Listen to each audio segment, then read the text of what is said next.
اللہ الرحمن الرحیم۔ آیت نمبر 10 کی ترجمہ اور تفسیر۔ اللہ تعالیٰ نے قرآن کریم کے اندر فرما دیا، سورہ نساء، یوصیکم اللہ فی اولادکم للذکر مثل حظ الانثیین۔ یہ ایک ایسا قاعدہ ہے جس نے لڑکیوں اور لڑکوں کو دونوں کو وراثت کا حقدار بنا دیا ہے، ہر ایک کا حصہ بھی مقرر کر دیا، اور یہ معلوم ہو گیا کہ جب مرنے والے کی اولاد میں لڑکے اور لڑکیاں دونوں ہوں تو ان کے حصے میں جو مال آئے گا اس طرح تقسیم ہوگا کہ ہر لڑکے کو لڑکی کے مقابلے میں دگنا مل جائے گا، یعنی لڑکے کو 2 حصے ملیں گے اور لڑکی کو ایک حصہ ملے گا۔ دگنے کا مطلب یہ کہ لڑکا 2 حصے لے گا اور لڑکی کو 1 حصہ دیا جائے گا۔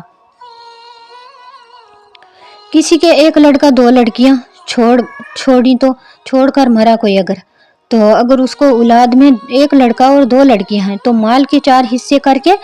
2 حصے لڑکے کو دیے جائیں گے اور 1 حصہ لڑکیوں کو دیا جائے گا، دونوں لڑکیوں کو 1 حصہ دیا جائے گا۔ قرآن کریم نے لڑکیوں کو حصہ دلوانے کا اس قدر اہتمام کیا ہے کہ لڑکیوں کے حصے کو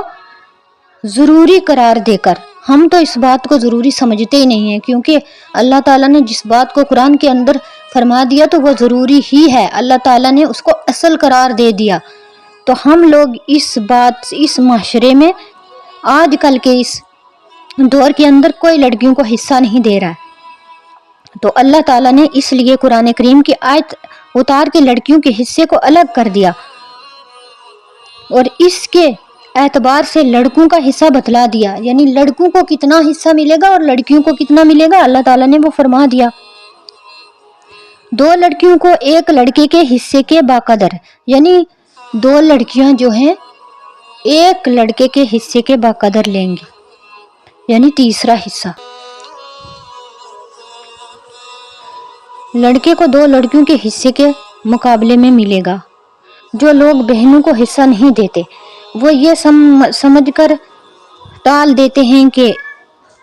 بہنیں بھی ان کو معاف کر دیتی ہیں کہ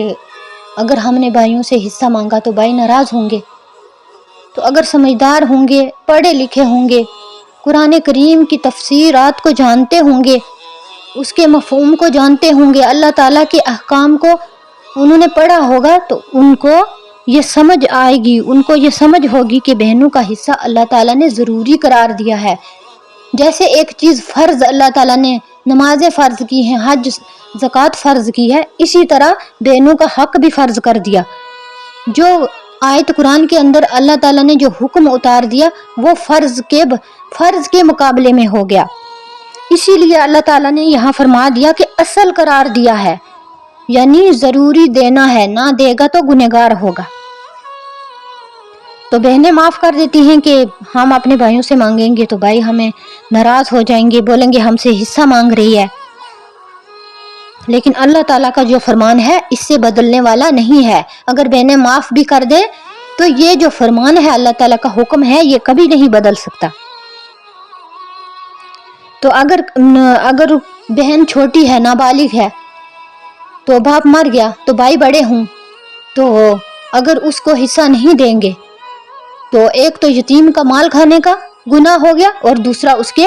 وراثت کے حق کھانے کا گنہگار ہو گیا۔ دوہرا گناہ اللہ تعالیٰ اس کے نامہ اعمال میں دوہرا گناہ لکھا جائے گا۔ اللہ تعالیٰ ہم سب کو اپنا حق کھانے کی توفیق عطا فرمائے، اور بھائیوں کو بھی اور بہنوں کو بھی، اور تمام امت مسلمہ کو قرآن کے احکام کے مطابق چلنے کی توفیق عطا فرمائے، آمین۔